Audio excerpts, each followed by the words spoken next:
Welcome to the Mind Madam podcast, where we are here to talk about nervous systems, attachment, sex, trauma, and all of the patterns that are quietly ruining your life. It's going to be honest, direct. There is no guru voice, there is no therapizing, just brutal self awareness with a touch of dark humor because healing can be fun. This space is going to be mostly for men. If you're a woman, you are welcome too, as long as you appreciate directness. Some of these episodes are going to be solo, some of them with guests, but all of them are designed to challenge the way that you look at yourself and help you progress. So let's get into it. Welcome back to today's episode. I'm your host, Elizabeth, and today I have something special, and that is congratulations. Your body is not sabotaging you.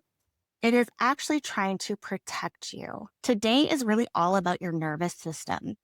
That fancy word, that buzzword everyone throws around, but very few people can explain what it means in plain English so everyone can understand who doesn't have a medical degree. You know, in those moments when you're going to have a hard conversation and you swear this time you're going to handle it better.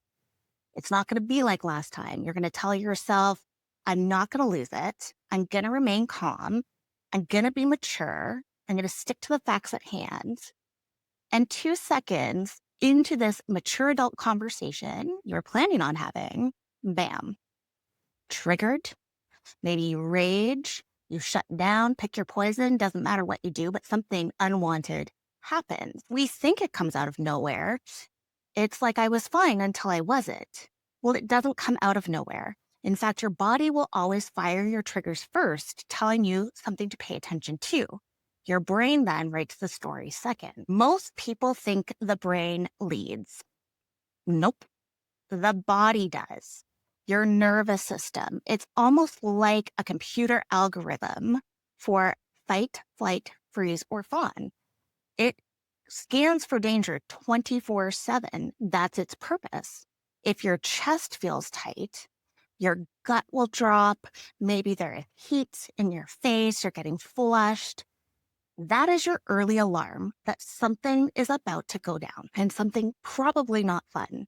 The problem is we ignore that alarm and blame ourselves for having no willpower. Well, you do not need more willpower. You just need to learn the signals so that you can redirect before the reaction actually happens. Think of it like lighting a barbecue. Spark first, flame second. If you miss the spark and keep it going, well, you might be dealing with a full-blown fire. I don't think we want that because that is just a disaster waiting to happen. Here's how I want you to picture it. There's 2 gears in your body. This is your nervous system. One speeds you up, which is responsible for that fight or flight mode, that action mode. And then one slows you down, which is for that rest and digest. And you have a vagus nerve, which is the switchboard that toggles between the two. The issue? Most of us were programmed in childhood by chaotic environments where you had to walk on eggshells. You had to deal with criticism, maybe conditional love, maybe there was emotional neglect. There's a whole bag of tricks in there that we've all experienced. What that means is our wiring doesn't always match our current reality, which causes those old alarms and old patterns to keep firing in your brand new life. I was always a very highly triggered child and probably even into my 20s and 30s because I did not understand emotional regulation. I was not around some healthy individuals that would understand emotional dysregulation. I would just react, which felt like out of nowhere. I would see red. You feel awful after it happens. You don't want to be that person, and then it gets weaponized against you anyways, or it can be. When really in that moment is you're having a hard time. I was in situations where I had to learn emotional restraint. I had to learn my body cues because that is what gave me safety. That is what limited things that could be used against me. So when I was in a discussion, what I would notice is all of a sudden my chest would be getting really tight. My shoulders would raise. I would stop breathing. There'd be like a pit in my stomach, and I would be getting ready to battle it out. What I had to do is start noticing those things. In that moment, I would say, you know what? I can tell that I'm starting to get triggered, and this is not going to allow for a healthy, productive conversation. So I have to remove myself right now to calm down, and then I will come back. That's how I had to learn it. It was uncomfortable. However, when I learned my body cues, when I understood it wasn't just coming out of nowhere, there was actually a sequence of events that were causing it to happen. It would allow me to remain in control. It also allowed me to not feel like my emotions were taking over me. Instead, I was the director. I was basically governing my internal army of emotions because I could say, I'm getting triggered. I need to remove myself. That is self-control. That is a powerful feeling. Let's bring it to another example. So say you are more of a keep the peace type of person.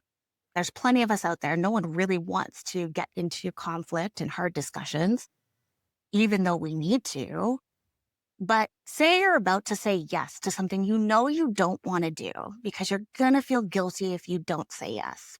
Well, here's how your body may respond before you even answer. And that is your shoulders may tense, your breath may hold, or it may speed up.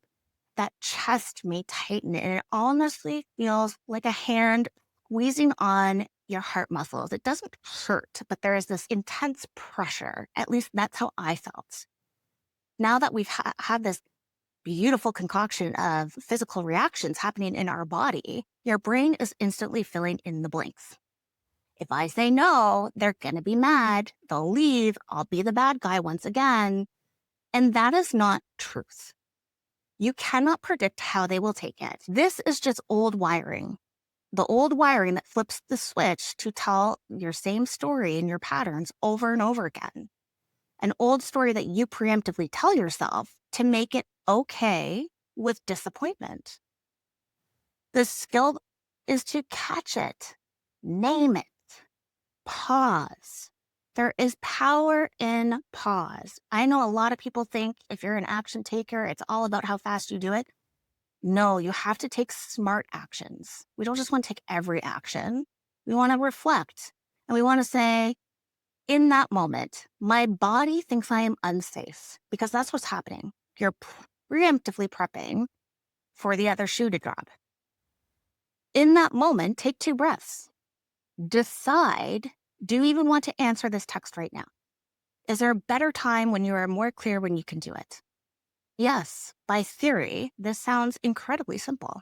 In fact, most of the tips I give are simple. However, it won't feel simple initially because you're building a skill. And skills we build like we would build muscles in the gym. You don't build a muscle with little to no discomfort and consistent reps. You just don't. To stop the reaction before it happens, we need to build this skill to catch the awareness. Here's something about your nervous system that nobody really talks about enough. This one is so interesting and honestly fun. That is, your nervous system is not just about arguments or stress. The triggers are not just involved in that. Your nervous system is going to decide who you are attracted to, whether someone feels like a good idea or a bad one. And I know that I don't have to explain the bad idea to you guys. We've all had that unfortunate experience that just was a disaster and turned into a very big lesson.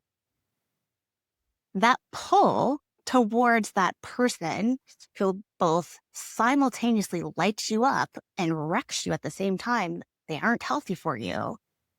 That is your nervous system. So, trauma desire, when we have a desire that's probably not the healthiest for us, it's going to feel like butterflies. People kind of love butterflies. It's exciting, right? However, there is a key indicator in differences in butterflies. These specific ones with your trauma desire are going to feel like constant anxiety. It's butterflies with anxiety and restlessness. You might be hypervigilant because you're checking your phone to see if they texted or DM'd you or responded. And this could be for your partner if you're in a relationship, but also if you are just dating. You will probably have high highs, low lows, that push pull chemistry that people think is great, but really is so unhealthy. It's going to feel like you're trying to always recode their behavior and understand, oh, what is the hidden thing they're trying to tell me right here? It's almost like you're a PI and you're trying to investigate. And that is going to take up a lot of energy and a lot of mental bandwidth. And you're probably going to feel like shit after, to be honest.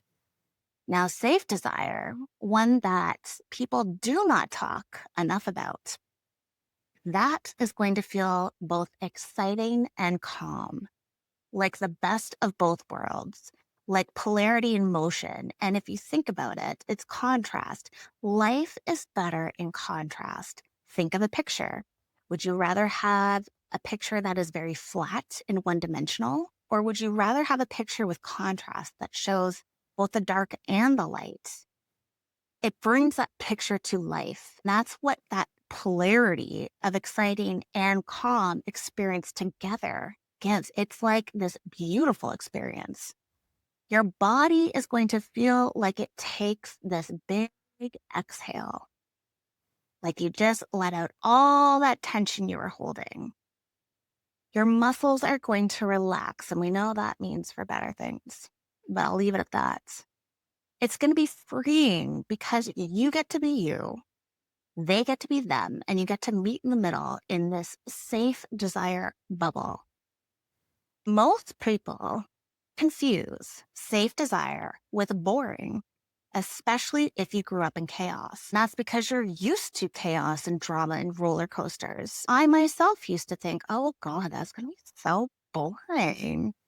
Well, I definitely had a mind change, and I'm so thankful that I did. It almost becomes like a submersive feeling, like having all of your senses activated at the same time. And all of that energy that used to go to your body responses, prepping for disappointment and waiting for the other shoe to drop, that now gets to go towards pleasure instead of protection. It is the ultimate freedom with a happy ending. But now, here's why this matters.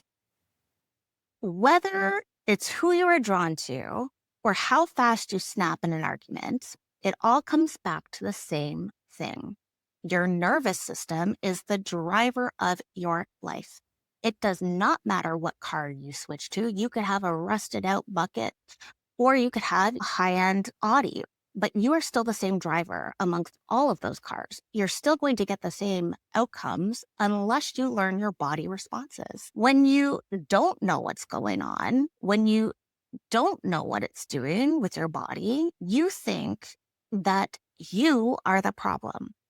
What happens in your head is you start to go, well, why do I always fall for the wrong person? Why can't I stay calm? Why do I keep screwing this up? But once you start catching those little signals that your body sends you, you start paying attention to it, that tight chest, the breath you didn't realize you were holding, that heat in your face, the sweat down your back, everything starts to change. Now you are no longer confusing chaotic chemistry with a good time. You're going to have more discernment. You respond instead of react, and you'll have to apologize less. I used to have to be the queen of apologies for the amount of reactions I had.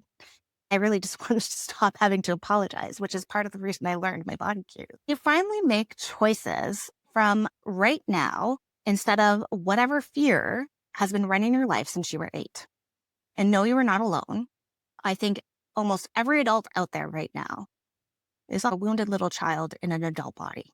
Just because we haven't learned the tools that worked for us, there's just more awareness on mental health now.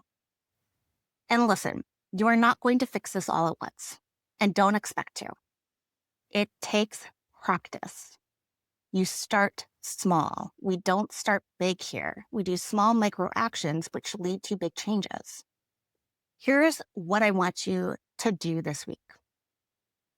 Don't fix everything. Don't try to be calm all the time. Just notice one thing your body does right before you're about to spiral. Is it that tight chest with that feeling like the heart is squeezing that muscle? Is it a shallow breath? Is it fast breathing? Are you getting flushed in the face? And all I want you to do is name it. I can feel my chest getting tight right now. My body thinks I'm unsafe and I am not. I can tell I'm getting triggered. That takes you up and out of your body to assess it more analytically than getting consumed, because now you've depersonalized it. Oh, I can tell I'm doing this, rather than, oh my God, I'm a terrible person, I snapped again. No, you're a normal human being that we all have triggers. When you come out of your body, when you say, I can tell I'm getting triggered, I want you to just pause and just take 2 breaths. You'd be surprised how much our body needs oxygen in those moments. Go move your body, go for a walk, take action, and decide if you need to respond right away. If you're in a conversation with someone, then I would just say, hey, I can tell I'm getting triggered. I'm just going to remove myself from the situation because I want to make sure that I can have a calm and focused conversation that leads to progress and not end up in the same argument again. That's it. That is where rewiring starts, not in your perfection. Because in order to get there, we have to build those skills. It starts in the pause. It starts in you noticing. This episode gave you an aha or a trigger. I know they can be triggering. And to be honest, they're designed to be like that because that is the way that we grow. I want you to reflect on it. Maybe send it to someone who is tired of apologizing for the reactions. If you want help spotting those blind spots, because they're called blind spots for a reason, you cannot see them. That's what I do in my one-on-one sessions. Pattern intercepts that rewire your body's safety so your brain can finally follow. You can feel free in your body. You're not chained to your reactions anymore. On the next episode, we're talking everyone's favorite, not so much, but it's boundaries. That beautiful B word. Why you need them, why they feel impossible, and why you think you're the world's biggest asshole the moment that you set one. Spoiler, you're not.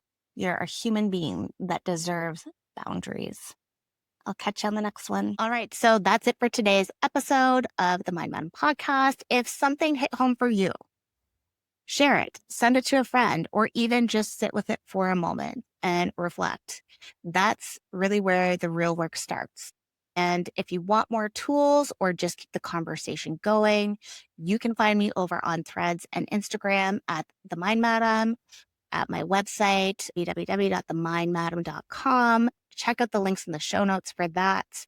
And remember, you're not broken. You're not a toy that needs to be discarded. You're just running old patterns, and you can rewrite those anytime you decide to.